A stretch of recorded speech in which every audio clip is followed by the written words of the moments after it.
Gloire à Dieu. Alors vous savez que le Seigneur parle tantôt d'une façon, tantôt d'une autre. D'accord ? Donc souvent quand on fait une prédication, on se sert bien sûr de la Bible, des versets de la Bible. Et moi j'avoue que souvent quand j'entends une prédication, il y a peut-être une phrase qui me parle et j'ai dit tiens, ça mériterait peut-être d'être développé pour un prêche, ou alors quand je lis un livre, c'est un passage ou un thème qui me frappe et je me dis tiens, ça serait bien de faire une étude là-dessus. Et c'est ainsi que, en lisant un livre, j'ai vu un thème qui m'a plu et donc j'ai tiré une étude. D'après ce thème, évidemment, j'ai cherché les versets dans la Bible, j'ai tourné, j'ai viré. Et c'est pour ça que ce soir, je vais vous parler de 2 arbres. Et même de 3. Donc le premier se trouve dans la Genèse, chapitre 2, verset 8. Puis l'Éternel Dieu planta un jardin en Éden, du côté de l'Orient, et il y mit l'homme qu'il y avait formé.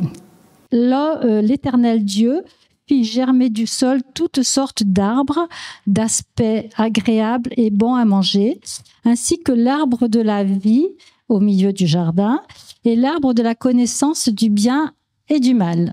Donc là, nous voyons dans ce verset que Dieu a créé l'Éden, il y a planté toutes sortes d'arbres qui portaient des beaux fruits, qui étaient bons à manger, et il y a mis au milieu du jardin, il y a mis l'arbre de vie et il y a mis aussi l'arbre de la connaissance du bien et du mal. Et c'est cet arbre-là qui nous intéresse aujourd'hui. Dans la Genèse,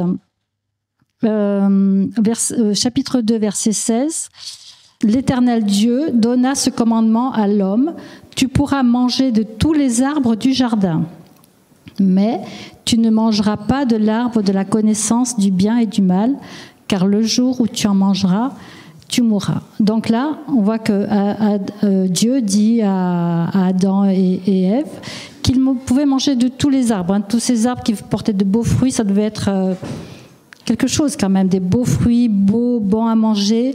Ils devaient se régaler. Donc ils pouvaient manger de tous ces arbres, sauf le fruit de l'arbre de la connaissance du bien et du mal, sinon ils mourraient. En fait, cet arbre symbolise la limite, une limite. Dieu a mis des limites, une limite que l'homme ne doit pas dépasser. S'il dépasse une limite, en fait, l'homme, s'il dépasse une limite que Dieu donne, c'est comme s'il voulait se mettre à l'égal de Dieu. Donc là, c'est pas possible. Donc il ne peut pas faire ça. On doit garder nos limites. En fait, et Adam et Ève, qu'est-ce qu'ils ont fait ? Eh bien, ils ont mangé le fruit. Ils ont mangé le fruit de l'arbre dont Dieu avait dit de ne pas y toucher. C'était interdit. Et donc, en ayant mangé ce fruit, eh bien, le péché a surgi. Le péché a surgi parce que l'homme voulait se mettre à l'égal de Dieu. Le livre d'Ézéchiel nous dit que l'âme qui pêche, c'est celle qui mourra. Et donc manger du fruit de ce premier arbre n'est pas un simple acte de désobéissance sans importance. D'un seul geste, le fait d'avoir mangé ce fruit, eh bien tout a basculé. Tout a basculé. En fait, ils ont été, on connaît l'histoire, ils ont été manipulés par le serpent tentateur qui dit dans la Genèse 3, verset 4, il leur dit « Mais vous ne mourrez pas du tout, mais Dieu sait que le jour où vous en mangerez, vos yeux s'ouvriront et que vous serez comme des dieux qui connaissent le bien et le mal. » Donc ce fruit, ils l'ont convoité. Il était beau à voir, ils l'ont convoité. Au verset 6, la femme vit que l'arbre était bon à manger, agréable à la vue et propre à donner du discernement. Elle prit donc de son fruit et en mangea. Elle en donna aussi à son mari, qui était avec elle, et lui aussi il en mangea. Dans le livre de Jacques, on trouve un verset qui nous dit « puis la convoitise, lorsqu'elle a conçu, enfante le péché, et le péché parvenu à son terme engendre la mort. Donc ce premier arbre qui a porté des fruits auxquels il ne fallait pas toucher, et le fait d'avoir mangé ce fruit du premier arbre n'a apporté que malédiction, que péché, que mort. Et cet arbre donc a provoqué la chute des hommes. Et dans la vie, nous sommes tous à un moment ou à un autre, nous sommes tous exposés à la tentation. On a tous été tentés. Bon, il faut savoir qu'être tenté, ce n'est pas péché. Ce qui est péché, en fait, c'est de succomber à la tentation. Et ce qu'il faut, quand la tentation se présente, ce qu'il faut, c'est la combattre. Il faut la combattre de suite. Il ne faut pas la laisser s'enraciner pour ne pas succomber au péché et pour ne pas que ça entraîne le mal et pour ne pas et ce mal donc nous conduit à la mort éternelle. D'accord ? Nous savons aussi que Jésus a été tenté. Il a été tenté dans le désert. Mais lui, évidemment, il n'a pas succombé à la tentation, il a résisté. Et il a résisté en citant des versets de la Bible. D'où l'importance de connaître des versets de la Bible. C'est très important. Dans le livre d'Éphésiens, Paul écrit aux Éphésiens, « Pour vous, vous étiez morts par vos fautes et par vos péchés. » Donc dans cette lettre, l'apôtre Paul rappelle aux Éphésiens qu'autrefois, ils étaient morts par leurs fautes et par leurs péchés. Et il continue dans le chapitre 4, verset 18, il dit « Ils ont la pensée obscurcie, ils sont étrangers à la vie de Dieu à cause de l'ignorance qui est en eux et de l'endurcissement de leur cœur. » Donc voilà, donc là, ils étaient étrangers à la vie de Dieu, ils sont séparés de Dieu et morts spirituellement. Nos péchés nous séparent de Dieu. Il est impossible à un homme pécheur d'avoir une relation avec Dieu. Et ne pas avoir de relation avec Dieu nous amène à une mort spirituelle. Donc c'est très important de faire attention à toujours garder la relation avec Dieu. Donc Romains, chapitre 6 et verset 23 nous dit « Car le salaire du péché, c'est la mort, mais... » Alors là, j'aime le « mais » là, qui est ce « mais ». On va le lire ensemble, ce verset, parce qu'il est très beau. Alors, vous allez répéter après moi, si vous voulez, bien sûr, c'est pas une obligation. « Car le salaire du péché, c'est la mort. Mais le don gratuit de Dieu... c'est la vie éternelle en Jésus-Christ notre Seigneur. C'est la vie éternelle en Jésus-Christ notre Seigneur.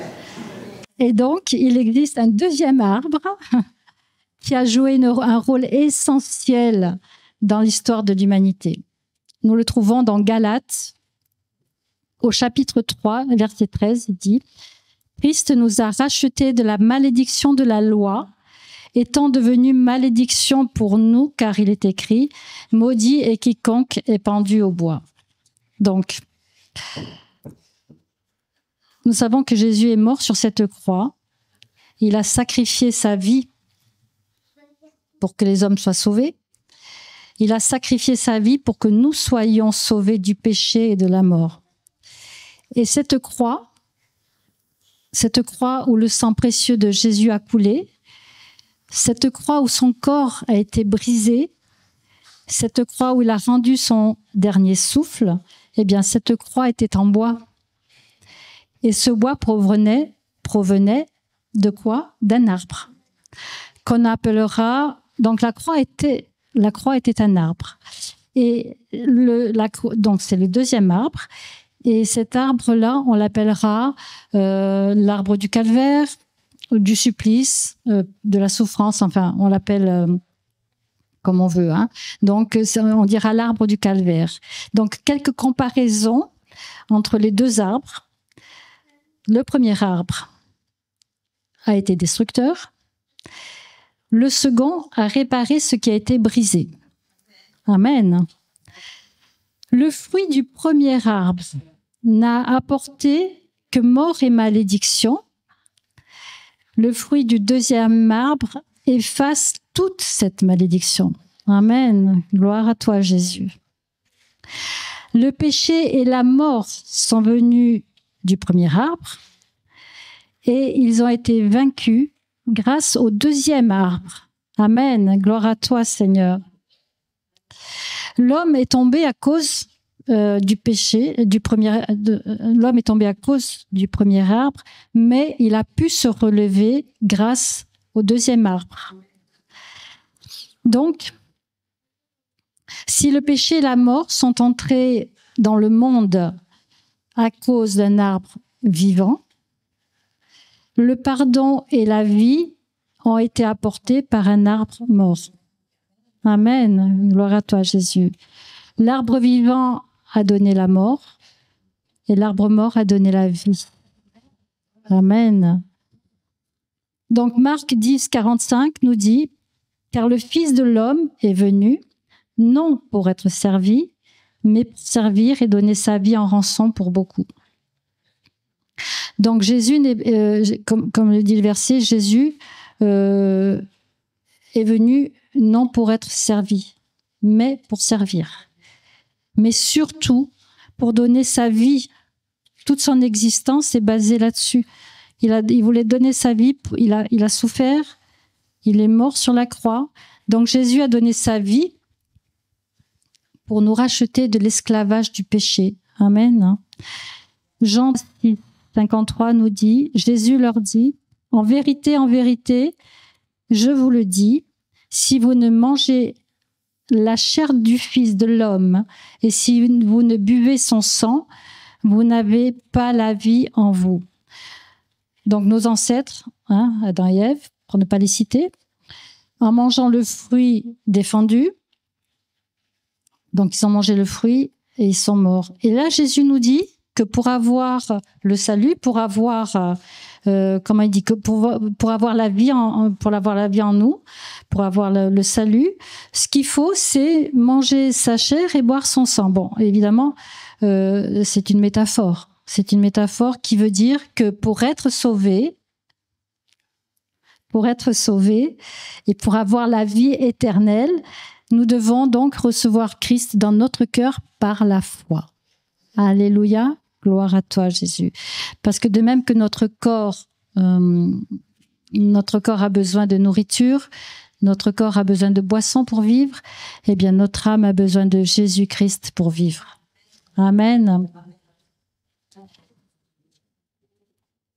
Alors, nous passons à Romains. Bon, c'est toujours le même verset qui me plaît beaucoup. Donc, Romains 6, 23, « Car le salaire du péché, c'est la mort, mais le don gratuit de Dieu, c'est la vie éternelle en Jésus-Christ. » Donc, soit nous servons le péché et nous avons comme salaire la mort, soit nous servons et suivons Dieu et nous avons la vie éternelle en Jésus-Christ, notre Seigneur et notre Sauveur. Amen. Donc, lorsque nous nous tournons vers Dieu, et que nous refusons de servir le péché, il nous donne la vie éternelle en Jésus-Christ. C'est un don gratuit. C'est marqué, c'est un don gratuit. Dieu donne la vie éternelle gratuitement à ceux qui se tournent vers lui. C'est un don gratuit. Bon, la seule condition, évidemment, c'est de refuser de servir le péché. Voilà. Le péché, on les laisse derrière. Dieu a pardonné et on les laisse derrière. Acte 5, verset 30. Le Dieu de nos ancêtres a ressuscité Jésus, que vous avez mis à mort en le clouant sur le bois. Et Romains 4, 25 nous dit, « Il a été livré pour nos fautes et Dieu l'a ressuscité pour que nous soyons déclarés justes. Donc, Jésus a été cloué sur ce bois infâme. Il est ressuscité, Dieu l'a ressuscité pour que nous soyons déclarés justes et nous soyons déclarés justes aux yeux de Dieu pour être pardonnés, pour être justifiés, pour être purifiés de nos péchés, pour bénéficier du salut, pour avoir accès au royaume de Dieu et ainsi pour avoir la vie éternelle. Donc, ce deuxième arbre nous donne accès à un troisième arbre. Et cet arbre, c'est l'arbre de vie qui nous attend dans le paradis, dans l'éternité. Amen. Et nous le trouvons dans Apocalypse, chapitre 22, verset 2. Au milieu de la place de la ville et sur les deux bords du fleuve, il y avait un arbre de vie, produisant 12 fois des fruits, rendant son fruit chaque mois et dont les feuilles servaient à la guérison des nations. Apocalypse 2, 7. Au vainqueur, je donnerai à manger de l'arbre de vie qui est dans le paradis de Dieu. Avec Jésus, nous sommes plus que vainqueurs. Amen. Alléluia. Et Apocalypse 22, 14 nous dit « Heureux ceux qui lavent leurs robes, afin d'avoir droit à l'arbre de vie et d'entrer par les portes de la ville. » Donc, grâce à l'arbre du calvaire, tous ceux qui ont accepté Jésus, tous ceux qui ont reçu Jésus dans leur cœur, pourront manger librement de l'arbre, du fruit de l'arbre de la vie. Et le verset nous dit que cet arbre produit 12 fois des fruits. Ça veut dire que toute l'année, il y a des fruits. Le stock ne sera jamais... il y aura toujours du stock. La réserve ne sera jamais finie. Hein, toute l'année, il y aura du fruit. Ça fait penser au citron. Il y a un citron qu'on appelle 4 saisons, je crois, hein, qui donne des citrons tous les... Hein, c'est ça, on l'appelle 4 saisons, qui donne des citrons tous les ans. Ça m'a fait penser à ça. Eh bien, là, nous aurons des fruits toute l'année. Et en plus, il y aura la santé perpétuelle, puisque les feuilles servent à la guérison des nations. Amen.